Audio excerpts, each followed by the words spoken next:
What's up mga ka-TV? Andito na lang po, inyong lingkod, Ebed Roman TV. At ang muli nating magiging topic ngayon ay paano ba natin malalaman kung ilan ang mga nakakonect sa ating PLDT Home Fiber Wi-Fi? Ano po? Pagkatong nakaraan po, naituro ko rin po ito kung paano malaman yung mga nakakonect sa ating PLDT Home Fiber Wi-Fi gamit ang cellphone. Ano ho? So ngayon naman, ang atin po i-share sa inyo paano naman ito malalaman gamit ang laptop.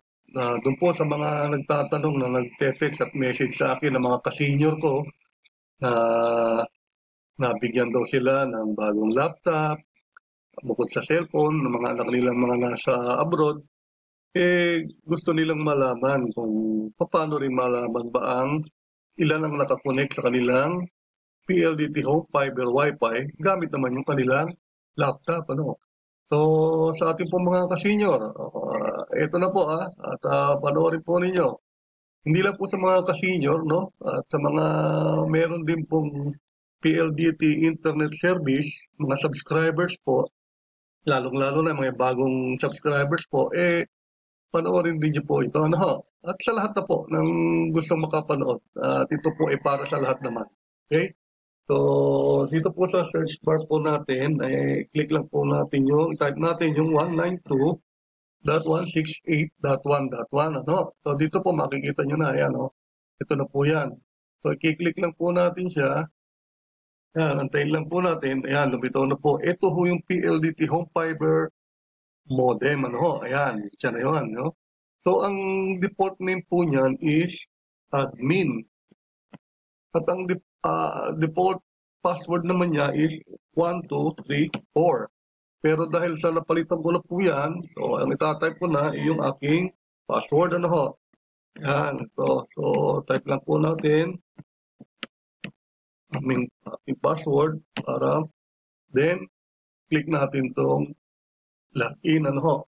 Para makita natin kung ano ba ang laman nitong PLDT Home Fiber Wi-Fi modem. Ano ho? So yan.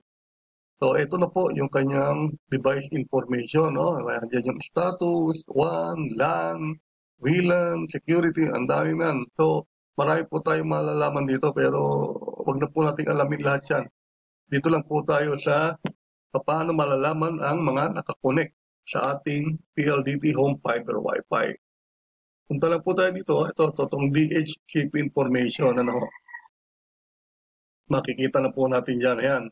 Yan po yung mga naka-connect dito. Ano? So yan. 1, 2, 3, 4, 5, 6. So 6 po yan. So tama naman po. Dahil yan po talaga kasama po natin dito sa bahay. At miyembro ng pamilya yung mga gumagamit na yan. Ano? So tama po. Pag po yan, nadagdagan, lumagpas po dyan sa 6 na yan, ibig sabihin po, meron na pong naka-connect. So, hindi naman po natin sinasabing illegal connection na kagad sila, no? Baka itong ating mga anak o kapamilya, meron silang mga naging bisita, at syempre, pag may bisita ka, makikiconnect sila sa inyong wifi, so binibigay din nila yung password, ano ho? So, nakakagamit sila. So, yun naman po okay lang yun. Wala namang problema ron. Ano?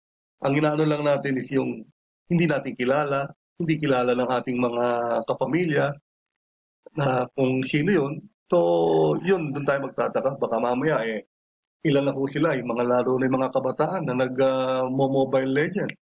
Baka nandiyan sa labas ng bahay natin, nakakunik na silang lahat.